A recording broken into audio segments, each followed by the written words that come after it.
Кыргызстан Мадумаров. Ичара тытышуу ошол жерден башталып атат.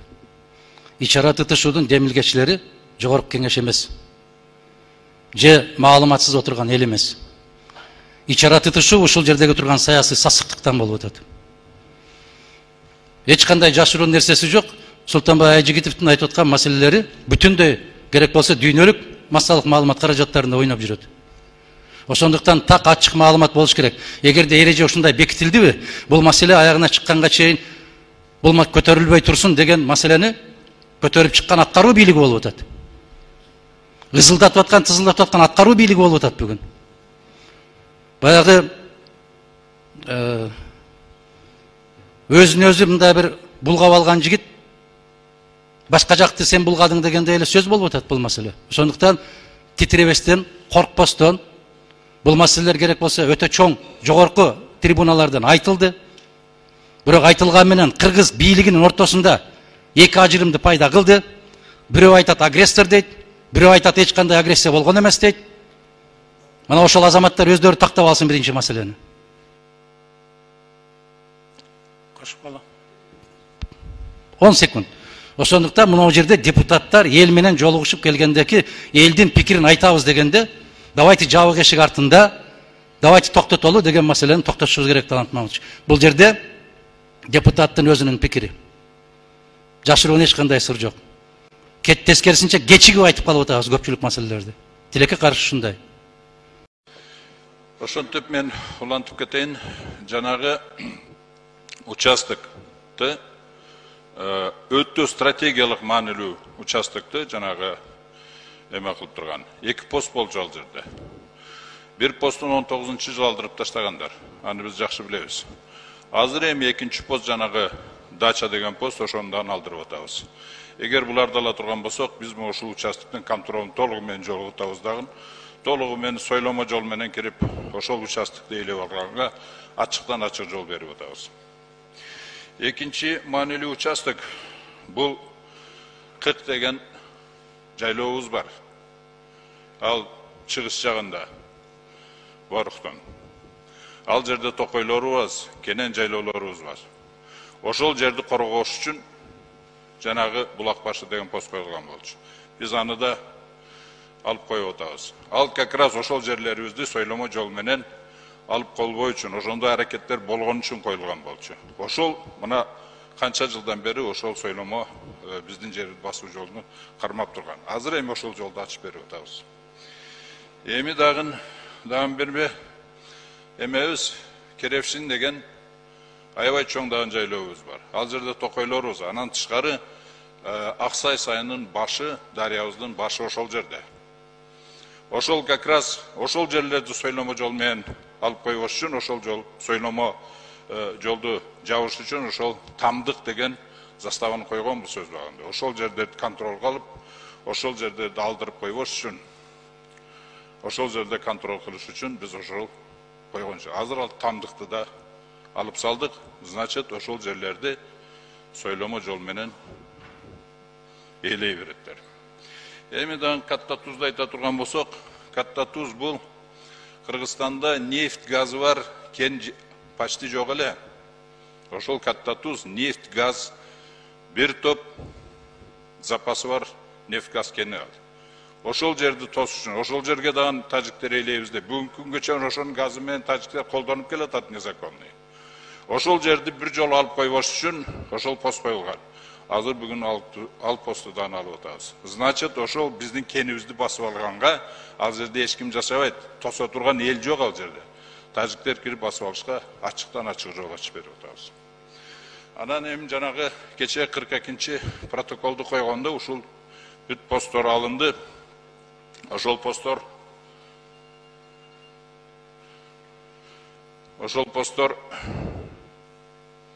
алынганда мындай деп айттылар. Ошол посттор, оказывается, азыркы аскердик согуштардын булагы эмиш. Анан ошол эле постторду алып кала турган болсок, булагы жоголот экен дагы түбөлүккө тынчтык болот эмиш. Бул абдан чоң мындай адашып атабыз да биз жолубуздан. Абдан чоң. Она настолько поверхностный анализ, настолько простой, примитивный анализ. Буга эч ким ишенбейт. На самом деле, жанагы кагылышуулардын булагы совсем башка жакта. Кагылышуулардын булагы бүгүнкү Тажикстандын бийлигинин расмий саясатында болуп атат. Ал расмий саясатыны жанагы Тажикстандын тышкы иштер министри оондо выступать этип ачыктан жарык эле айтып койду. Ар түрдүү жалган жалаяктар менен жалаяктарды сүйлөп туруп мындай деп айтып атат. Биринчиси, биздин өтө терең, мына цитатасы менен айтам. Биздин өтө терең өкүнүшүбүзгө дейт, байланыштуу кыргыз тарап 1950 жылдардан бери дейт, өзүн билемдик менен тажиктердин жерин кылдаттык менен басып келишүүдө дейт. Ушул күнгө чейин дейт, Кыргызстан 2110 квадратный километр ашык жерди мыйзамсыз ээлеп келет дейт. Совершенно необоснованный территориальный претензия. Биз аларга 1 метрге дан претензия койгон жокпуз ушул кегише. А булар 1110 квадратный километрге претензия коюп атат. Биздин Баткенде болгон эле 17.000 квадратный километр жери бар. Анын деле 90% тоо. Жалаң жерлери өтүп кетсе 3000 квадратный километр. Ошон 2000 квадратный километрге претендовать этип ататтар булар. Эми экинчиси эмне деп атат? Тилекке каршы дейт. Кыргыз тарап протоколдун негиздерин аткарбай жатат дейт. Же болбосо аскердик жана оор техниканы дейт, алып кетмиш болуп дейт. Айылдарга катып коюшту дейт. Башкача айтканда, аскери туруктуу дислокациясында эмес дейт. Ушуга байланыштуу дейт, чек арадагы эмки кезектеги дейт. Согуш кагышуулар кыргыздардын жоопкерчилигинде болот деп эсептейбиз деп атат. Мындайча айтканда, тажиктер ушул претензиясы менен дүйнөлүк коомду өздүгү эмдиги обширный агрессиясыга жол ачып атат. Дүйнөлүк коомду даярдап атат. Ачык эле даярдап атат. Ал эми мына алардын эмеси жанагы эмеде Ятимовдун жанагы берген интервьюсунда сразу 42-ші протокол коюлду. Бул ачык эле айтып атат. Мир будет соблюдаться до тех пор, дейт, пока будет соблюдаться требования протокола 42, дейт. Ушул эле сөздү 21-ші жылы согуштан кийин 39-ші протоколду дагы кол койгондо ушул эле сөздү айтты. Азыр бирме-бир кайталады ушуну. Откровенная угроза военной агрессии. Бул протоколдор 39-ші протоколдан, 42-ші протоколду мыйзамсыз эмес. Себеби они подписаны под принуждением. Мажбурлап колдурду ошолго, колду. Под угрозой военной агрессии, обширной, полноценной войной угроза кылып туруп койдурду. Бул деген ачык эле агрессиянын эмесин жүргүзүп ататтар. Откровенно эле. Во всеуслышание бүт бардыгы дүйнөнүн алдында айтып атат. Ошондуктан бул эмелер эмеге алып келбейт, тынчтыкка алып келбейт. Ошондуктан мен сиздерге эмнени сунуштайт элем. Берде мен биринчиден еще эме болгондо эле, биринчи согуш болгондо эле, февралда эми башталганда эле мен сунуш кылдым эле. Ушул тажик маселесине кандай протоколдор коюлган болсо, ошол протоколду шылтоо кылып, бизге нападение кылып, провокация кылып, согушту ачкандардын ошол шылтоо кылып аткан протоколдордун бардыгын изучать этели деп комиссия түзүп. Ошолордун баарын изучать этип, ошонун системага салайт. Анан кийин ошол кайталанбаш үчүн эмне кылыш керек ошол чечимдерди. Анан кийин ошол протоколдор толугу менен жокко чыгарып салыш керек. Себеби ал протоколдор коюлганы менен эч кандай процессуальный жолду өткөн эмес. Ратификация болгон эмес. Ошондуктан 10го жакын протоколубуз ошол жерде висячка кылып, тажиктерге шылтоо берип атат. Биз жака агрессия кылганга. Еще ошого шылтап туруп, дүйнө жүзүн даярдап атат. Biz agresiya kılavuz. Sebebi Kırgızlar moğonday деп. Bizde agresiya kılıp atatlar. Oşonduktan bunu men oylayım bul emeni uşul vakaçayın komissiyanın emesi bol elek. Bir de eme bizden başka, bizden fraksiyadan başka hiç kim emesini berбеди. Uşunu kayradan jandandırıp bardığınızlardan men suranıp ketem uşul komissiyaga özünüzler müçörörüңүздү жибериңиздер. Андан тышкары ушул протоколдордун бардыгыны тажиктерге военный агрессия кылганга шылтоо болуп аткан протоколдордун бардыгыны биз жокко чыгарышыбыз керек. Ошол жокко чыгарганыбызда анан кийин бул шылтоо болбой калат, правовой базасы болбой калат агрессия кылганда. Бизде агрессор кылганга эч кандай шылтоолор болбой калат. Ошондуктан мен ушунун бардыгыны эме кылганга. Анан кийин дагы бир жолу. Мына азыр Чыңгыз айтып кетти. Качан эле обращение кылыш керек эле дүйнө жүзүгө. Саясий бааны биз четкий беришибиз керек. Андан тышкары биз бүт барды дүйнө жүзүгө жанагы эмесини 2110 квадратный километрге претензиясы вообще необоснованный экенини, провокационный экенини далилдеп туруп биз дүйнө жүзүнүн коом күчү менен биз тажиктерди ушул претензиясынан баш тарттырышыбыз керек. Тажиктер пока ушул саясийдан, расмий саясатыдан баш тартпаса, согуш боло берет. Андан тышкары ушуга таянып туруп, полномасштабный согуш объявлять этет бизге. Себеби алар ойлоп атат, биз азыр алсызбыз деп. Кыргызстан алсыз деп. Эми дагы бир нерсе. Ондун выступлениясында биздин президентибиз так эле 91-жылдагы Минскиде, андан тышкары Алматинский соглашенияда байга эсенге түзүлүп атканда, дан кичине улантып коесуздарбы? Мен бүтүп эле калдым. Түзүлүп атканда ошол пункту менен конкретный жазылган, что пограничный вопростарды решать эткенде СНГ ортосунда СССРдин вагыдагы административный границаларды республика ошону эмеге алып, жетекчикке алып, ошону менен границаларды чечкиле деп эме. Султан 1 минут. Ошону жетекчиликке алып 94-жылы Ельциндин эмесинде, бул менин сөзүм эмес, президенттин сөзү, Ельциндин руководствосунда кайрадан ошого кол койгондор, бардыгы. Мунун бардыгы президенттер кол койгон. И бүт бардыгы парламенттер ратификация кылган. Ошондуктан бул эң мирный, эң компромисстүү, эң тез чечиле турган жол. Ушул жол. Ушуну биз расмий саясат кылып, чегара боюнча расмий саясат кылып, ушуну биз бүт бардыгыбыз мамлекетибиз ушул саясатты жылдырып, мына президенттин оонда айткан сөздөрүн колдоп туруп, ушуну саясат кылып, ошону жылдыра беришибиз керек. Чоң рахмат. Рахмат. Кийинки сөз Нурлан Самилкожодо. 5-микрофон. Бүтүн Кыргызстан Одумаров. Урматтуу депутаттар, могу жерде көтөрүлүп аткан маселелердин маанилүүлүгү жана маанисиздигине жараша күн тартибине киргизсек, карасак. Биз мыйзамдарды кабыл алуу менен жагдай бүгүн эле жакшырып кетсе, кабыл алып берели. Бирок бүгүн биздин караган маселе ага кабыл алган чечимдерге жараша социалдык, коомдук жагдай өзгөрүшү толук мүмкүн. Ошондуктан Чыңгыз мырза айткан маселени күн тартибине киргизүү менен бирге азыр аябагандай катты ызы чуу. Мына кече областтык телекомпаниядан берди деп атат. Кыргыз-өзбек чегарасы боюнча Кемпирабад кетиптир деген ызы чуу аябай катуу кетип баратат. Өткөндө эле айтышты эле. Биз сунуш кылганбыз, ошол 5 айыл өкмөттүн жашоочулары менен жолукмайынча бул маселени токтотуп турсаңыздар деп. Макул болгон. Президенти да отурган, өкмөтү да отурган, баары отурган.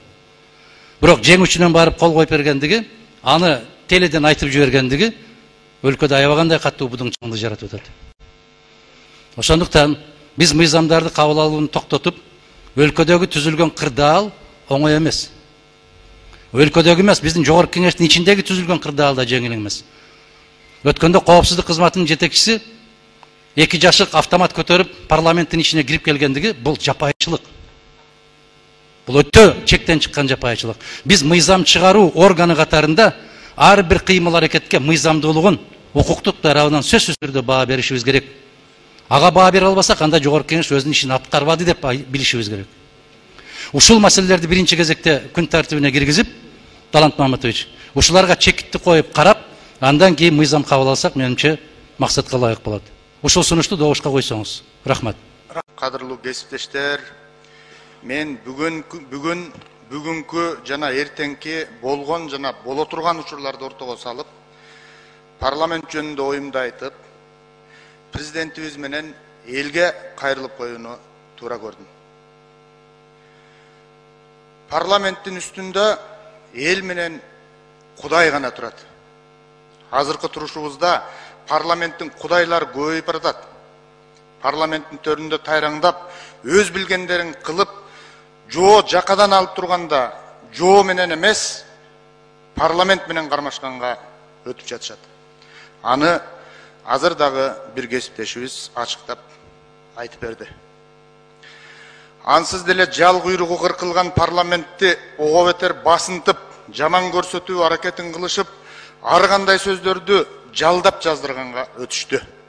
Урматтуу депутаттар, менин оюмча эч ким, эч качан, эч кимдин этегине намаз окубашы керек.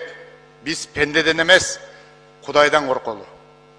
Элдин ырысы менен келечегинен жана бабаларыбыздын бизге таштаган аманатынан корколу. Ал аманат, ал таберик, ал мурас, чегарасы тарыган, арты туман, асты жар, алсыз эмес, толук кандуу келечеги бар эгемен мамлекетибиз. Урматтуу кыргызстандыктар, кадырлуу калк, силердин турмушуңар менен өлкөнүн тагдырын өз мойнуна алып, жооп бере турган өлкө башчы бар. Силер кароосуз калган калк эмессиңер. Ар бир суроолоруңарга жооп алышыңар керек. Анткени бүт милдетти өз мойнуна алып жооп берет деп президенттик башкарууну тандагансыңар.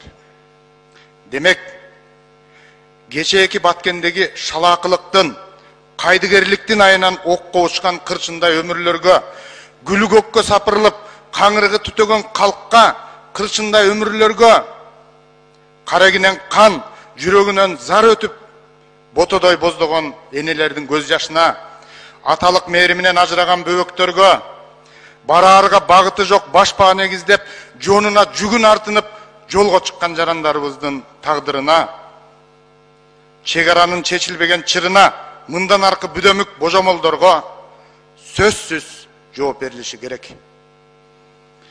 Урматтуу президент Садыр Нуркожоевич, чындык ачуу болот, чыдагыла.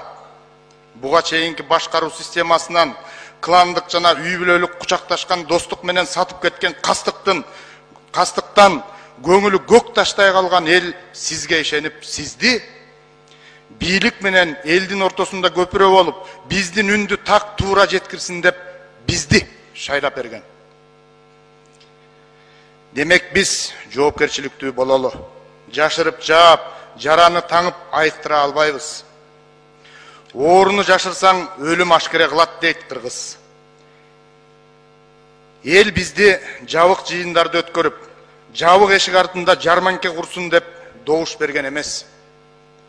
Оюбуз ачык айтылып, үнүбүз түз жетсин деп добуш берген. Ооба, мамлекеттик сырды, купуялуулукту сактаганды билебиз. Азыр да аны ачыктаган жерибиз жок.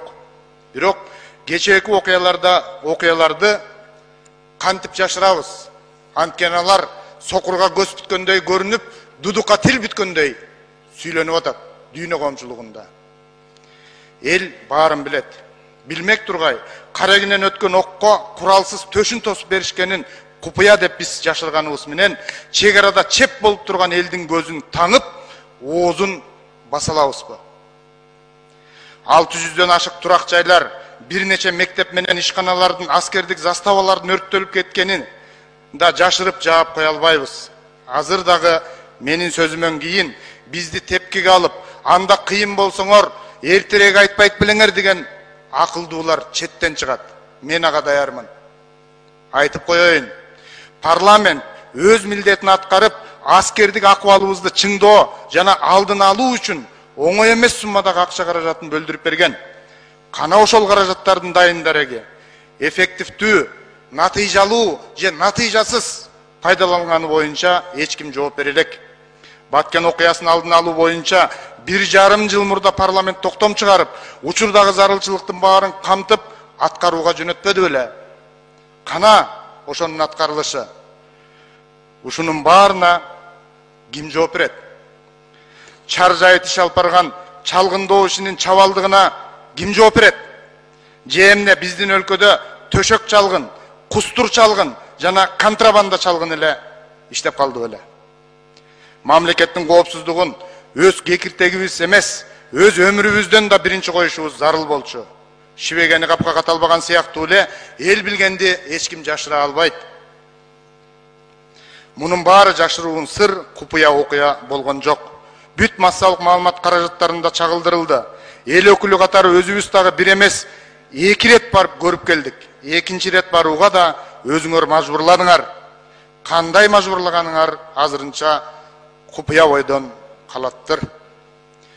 Урматтуу Садыр Нуркожоевич, парламент сиз дайындаган мамлекеттик кызматкерлерге баш ийип, жана алардын ар кандай тескөөлөрүнө кабылбашы керек. Парламентти дагы кечээ сизге добуш берген эл шайлаган. Муну эч ким эсинен чыгарбашы керек. Керек болсо мамлекеттик жетекчилерди алып, өзүңүз парламентке келип, жогорудагы айтылган маселелерге жооп алып беришиңиз керек деп чакырып кетем. Эл ушуну күтүп жатат. Анткени болбосо эл үчүн жасалып жаткан аракеттериңиз, айлык маяналардын, пенсиялардын көтөрүлүшү, мектеп, мекеме, ооруканалардын курулушу сыяктуу иш аракеттериңиз кумга сиңген суудай кургайт. Босогодо кыш кылычын кармап турат, урматтуу кесиптештер. Табият деген булар саясатын бүтүрүп, таасир талашын токтотуп алсын деп күтпөйт. Табияттын таасири өтө туруктуу болот. Табият жаңылбайт. Анткени табиятта тууган, табиятта дос болбойт. Кыскасы, кышка даярдыгыбыз начар. Кыштын камын жазда көрсөк болмок. Баа кымбат. Эл эртең шыйрагын жагып калбаса болду. Кудай сактасын. А мүмкүн азыркыга чейин туугандашып, каралашып келген Орусия өлкөсү өзүлөрүнүн саясий кырдаалына жараша жакын туугандарына эмес, жакын туугандарыбызга болгон таарынычын бизден чыгарып, кыштын кыраан чилдесинде газды тартып койсо, эмне кылабыз? Ага альтернативдүү кырдаалдан чыгуучу жолду ойлогон киши барбы? Ушул сыяктуу алдын алуучу жагдайлар көп, урматтуу туугандар. А биз болсо кышты ойлогондун ордуна бөлтүрүктү карышкырга тиштетип ойноп отуруп алдык. Урматтуу эл өкүлдөрү, сөзүмдүн жыйынтыгында колум сынса сынсын, оюм сынбасын деп иштейличи. Парламентаризм деген жолум сынбасын деп иштейличи. Бутум сынса сынсын, духум сынбасын деп иштейличи. Анткени парламенттин духу бул бүтүн кыргыз элинин духу. Рахмат. Рахмат. Рахмат. Урматтуу коллегалар,